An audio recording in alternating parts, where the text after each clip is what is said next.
नमस्कार। आज हम दो भाई के छोले भटूरे कहानी के अंदर झांकने वाले हैं।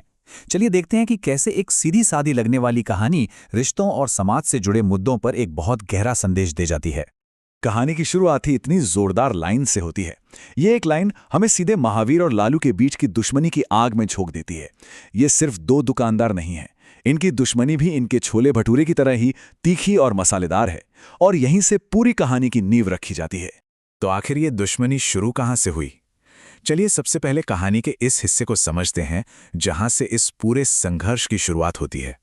पता है इस कहानी की सबसे कमाल की बात क्या है? एक तरफ तो महावीर और लालू हैं जो सबके सामने एक दूसरे से लड़ते झगड़ते हैं, और दूसरी तरफ उन्हीं की बेटियां साक्षी और हेमा छिप छिप कर अपनी दोस्ती निभा रही हैं। ये जो विरोधाभास है ना, यही कहानी को बहुत दिलचस्प बनाता है।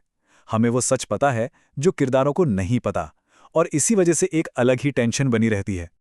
और यहां पर अब बात सिर्फ जुबानी जंग तक नहीं रहती। महावीर का गुस्सा इतना बढ़ जाता है कि वो लालू का काम ही ठप करने की साजिश रचता है। इससे पता चलता है कि उनकी दुश्मनी कितनी गहरी हो चुकी है। मतलब वो एक दूसरे को बर्बाद करने के लिए किसी भी हद तक जा सकते हैं। तो दुश्मनी की इस आग के बीच एक दोस्ती भी तो पनप रही थी, और एक गहरा राज भी। चलिए अब कहानी में आगे बढ़ते हैं। कहानी में सस्पेंस तब आता है जब महावीर की बेटी साक्षी के हाथ एक पुराना संदूक लगता है। और ये कोई मामूली संदूक नहीं है। इसके अंदर एक ऐसा राज बंद है जो सब कुछ बदल कर रख सकता है। और देखिए, संदूक के अंदर से निकलती है ये तस्वीर। साक्षी के लिए तो ये किसी झटके से कम नहीं था। जिस इंसान को उसने हमेशा अपने पिता का सबसे बड़ा दुश्मन माना, वो तस्वीर में उनके साथ खड़ा है। उसके दिमाग में हजारों सवाल घूमने लगते हैं कि आखिर ये हो क्या रहा है। और फिर आता है कहानी का पहला और सबसे बड़ा टर्निंग पॉइंट। साक्षी की मां का सिर्फ एक जुमला, दोस्त नहीं भाई थे, और बूम, पूरी कहानी का नक्शा ही बदल जाता है। ये सिर्फ एक सच नहीं है, ये तो एक इमोशनल बॉम्ब है जो कहानी के बीच में फटता है। तो आखिर इतनी नफरत की वजह क्या थी?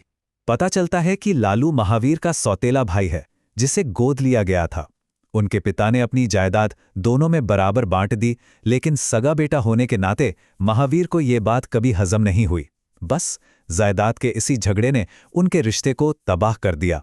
अब कहानी अपने इमोशनल पीक की तरफ बढ़ रही है। बरसों की यह दुश्मनी अब एक बहुत बड़े पारिवारिक संकट में बदलने वाली है।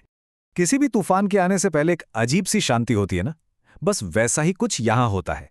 हेमा की शादी बिना दहेज के तय हो जाती है, और लालू के परिवार में खुशी की लहर दौड़ जाती है। उन्हें लगता है कि चलो सब कुछ ठीक हो गया।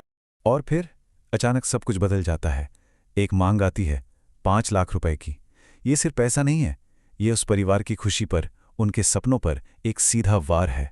और ये मांग अकेली नहीं आती, इसके साथ एक धमकी भी है। शादी से पहले पूरा पैसा दो, वरना रिश्ता खत्म। मतलब कोई इमोशन नहीं, कोई लिहाज नहीं, सिर्फ एक सौदा। इस एक शर्त ने लालू के परिवार को एक ऐसी मुश्किल में डाल दिया जिससे निकलना नामुमकिन सा लग रहा था। और इसी मुश्किल घड़ी में साक्षी अपने पिता के सामने खड़ी हो जाती है। वो उनसे मदद मांगती है, और ये एक सवाल महावीर के मुंह पर दे मारती है कि क्या उनकी नफरत एक परिवार की इज्जत से भी बढ़कर है। तो अब कहानी उस मोड़ पर है जहां सालों से जमी बर्फ पिघलने लगती है और टूटे हुए रिश्ते जुड़ने लगते हैं। ये टाइमलाइन देखिए, ये कितनी खूबसूरती से इन दोनों भाइयों के रिश्ते का पूरा सफर दिखाती है। कहाँ बचपन का वो प्यार था, फिर जायदाद की लड़ाई ने नफरत पैदा की, और अब बेटियों का संकट उन्हें एक ऐसे मोड़ पर ले आया है जहां सब कुछ बदल सकता है। जब महावीर अपने भाई लालू को उन लालची लोगों के सामने बेबस देखता है, तो उसे अचानक अपना बचपन याद आ जाता है। वो भूला हुआ वक्त जब वो अपने छोटे भाई के लिए ढाल बनकर खड़ा होता था, और बस वही पुराना बड़ा भाई उसके अंदर फिर से जाग जाता है। और यही वो पल है जब महावीर सिर्फ पैसे देकर मामला रफा दफा नहीं करता। वो आगे बढ़कर सबके सामने हेमा को अपनी बेटी कहता है। वो बताता है कि ये सिर्फ उसकी भतीजी नहीं, उसकी भी बेटी है। वो एक चाचा की तरह नहीं, एक पिता की तरह खड़ा होता है।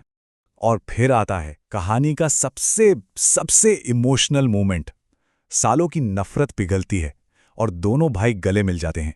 महावीर की ये बात कि हम भाई हैं, हम लड़ेंगे, लेकिन मैं किसी और को तुझे रुलाने नहीं दूंगा, ये उनके रिश्ते की सारी कड़वाहट को धो देती है। कहानी यहां खत्म नहीं होती। इसका अंत सिर्फ एक हैप्पी एंडिंग नहीं है, बल्कि ये हमें बहुत कुछ सिखाता भी है। तो आखिर में होता क्या है? एक एक करके सारी गांठें खुलती हैं, भाई मिल जाते हैं और उनकी बेटियों की दोस्ती अब बहनों के रिश्ते में बदल जाती है। पैसों की मुश्किल हल होती है और दोनों अपनी दुकानें मिलाकर एक कर लेते हैं। लेकिन सबसे बड़ी जीत तब होती है जब वो मिलकर दहेज मांगने वालों की खोखली सोच के खिलाफ आवाज उठाते हैं। तो इस पूरी कहानी से हमें क्या सीखने को मिलता है? पहली बात कि परिवार के रिश्ते हर दुश्मनी से बड़े होते हैं। दूसरी कि दहेज जैसा लालच सिर्फ खुशियां छीनता है। और ये भी कि कभी-कभी बच्चे ही बड़ों के बीच की टूटी हुई डोर को जोड़ देते हैं। और सबसे जरूरी बात, असली ताकत गुस्से में नहीं, माफ करने और अपनों की हिफाजत करने में है। और आखिर में कहानी हमें एक बहुत जरूरी सवाल के साथ अकेला छोड़ देती है। ये सिर्फ महावीर और लालू की कहानी नहीं है, ये हमारे समाज का वो आईना है जिसमें आज भी दहेज जैसी कुप्रथा लाखों परिवारों को बर्बाद कर रही है। तो सवाल ये है कि इस जहरीली परंपरा को जड़ से खत्म करने के लिए असल में क्या करना होगा?